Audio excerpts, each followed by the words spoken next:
Hey guys, it's Miss Allen. Today we are going to be doing a God's Eye, also known as an Ojo de Dios, and forgive me, my Spanish is not wonderful, but all you'll need for this is a couple of sticks and some yarn, but first, a history lesson. A God's Eye is a traditional Western Mexican art form. It started with two tribes that are credited for it, the Huichol and the Tepehuan, and they were made as a religious art and a protective art. Typically, what would happen is a God's Eye would be started after a child was born, this first color, and then each birthday that a child had until he was 5 would be added. A color will be added to the outside. So for example, this would be year 1, the red would be year 2, year 3, year 4, and year 5. And this one goes all the way out to 10. But after 5 years in a traditional God's Eye, they would stop the weave and they would hang it in the kid's house. And it was supposed to be a way of God watching over them and protecting them. I'm going to show you a couple more, but real quick, you'll see that there's smaller God's Eyes here, and they have some adornment, or they have different decorations. Each of these that I'm going to show you have a little bit extra design to them. You can see a lot of times they have smaller God's Eyes, and they're hanging from the wall, just like this one is. This person didn't use quite as many colors as the last one. This one is one of my favorites, but this is a really complicated design. Now, if I count the points of the sticks, I'll have 8. 1, 2, 3, 4, 5, 6, 7, 8. That means this person used 4 sticks. We're going to only use 2 sticks, so our God's Eye will have 4 points, and I think it's going to be really pretty. This is going to be much simpler than what this one is, but I did want to show you some more professionally done ones and ones that were just to show you if you get really good at these, you can change it up a little bit, add sticks, and see what you can come up with. Now, what you'll need today is you'll need some yarn, and I haven't cut mine out of here. I'm going to actually just pull it from this bigger source. That way I don't have to worry about trying to get the measurement right. But you need some yarn, and you need scissors to cut at the end, and 2 sticks. Now I've numbered mine. I have 1 and 3, and I have 2 and 4. And the reason I numbered them like that is because when I lay these over top of it should say 1, 2, 3, and 4, just like that. Now, I'd spoken about some glue earlier. If you wanted to glue these 2 sticks together, it'll make it a little simpler. I don't have any glue with me, but what the glue would do is it would hold these sticks in place better. I'm probably going to have to fight these a little bit just to keep them, but you don't have to have glue. I think it just makes it easier. But let's talk about how I'm going to make this. So I'm going to lay my sticks down in front of, like one on top of the other, and I'm going to try to line it up in the middle to make a cross. Okay? Now, I'm going to take the end of my yarn, and I'm going to trap it underneath my thumb. What that does is it just makes sure that yarn's not going anywhere right now. Then I'm going to wrap from, let me turn it so you can see the X. Everybody see the X? I'm going to wrap from the bottom of the X to the top of the X. 1. If I can keep it still, guys, I'm telling you, gold glue goes a long way in this project. 1, 2, 3. I like to wrap things 3 times. I think that makes it nice and sturdy. And then I'm going to wrap it the opposite way as well, so it'll go across these. 1, 2, 3.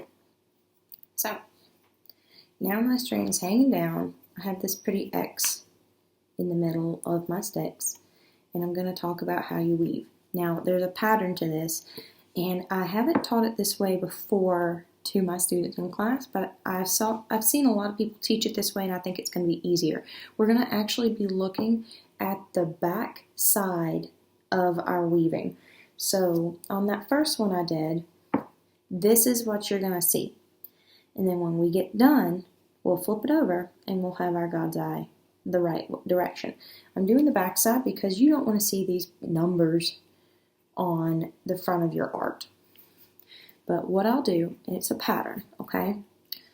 So I have to go, forgive me, I'm thinking.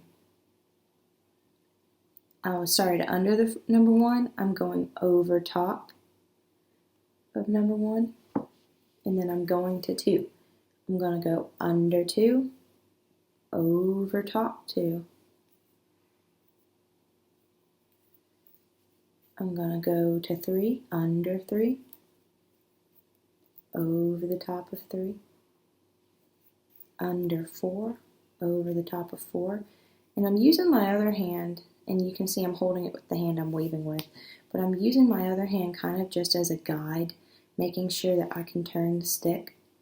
You don't want to be stuck trying to hold onto one stick and just weaving with one hand. This is really a two-hand project, but let's look through that pattern again. I went under. Okay, so under 1, and I see it's 1, over 1, and when I went back under 1, I'm going to go to 2, under 2, over, under 3, over, 4.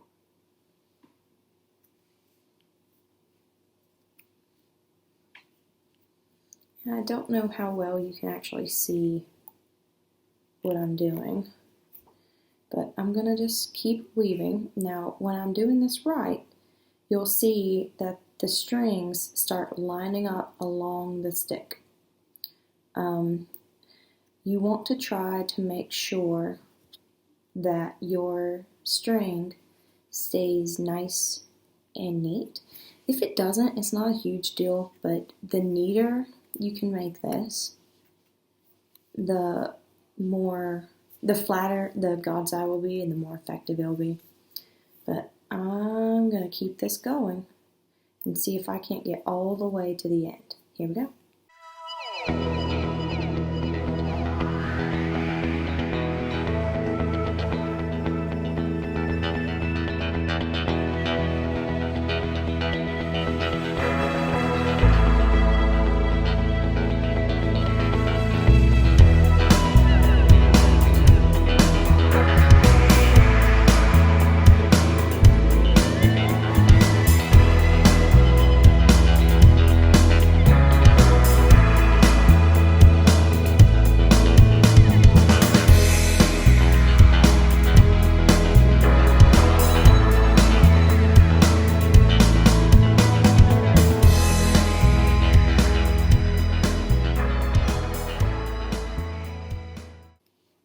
Now, as I get closer to the end of this, I'm going to start running out of room on my sticks. I'm going to probably stop it at this last 4. So, right here. I'm going to cut this string. I'm going to give myself a pretty good amount of string, and that's just so I have enough to tie. When you're ready to tie, what you'll do is you'll go back to this string, and let me try to turn it so you can see it. So, I'm going to tie a knot into this last string.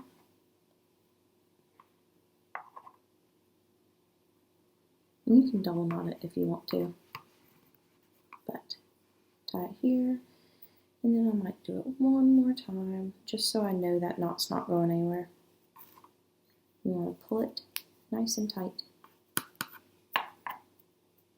You can see this is the back, and you can always tell it's the back because you can see the numbers and because the sticks are showing through.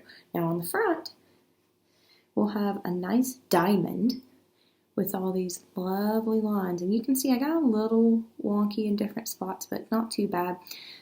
You can always change colors. If you wanted to, you could cut the color. Maybe like get started with it, cut the color, add a second color, cut the color, add that final third color. If you have longer sticks, you can go longer. There's really no wrong way to do this, but this is our very simple God's eye. If you wanted to make this into something that could hang, one way that you could do it is you just make another knot, and I don't know how effective I can make that knot here because I did not leave enough string. So you could always make another knot. If you had a paper clip, you could glue the paper clip to the back here, and that would just give yourself something to hang it there. But I hope you've enjoyed, and I'll see you later. Bye.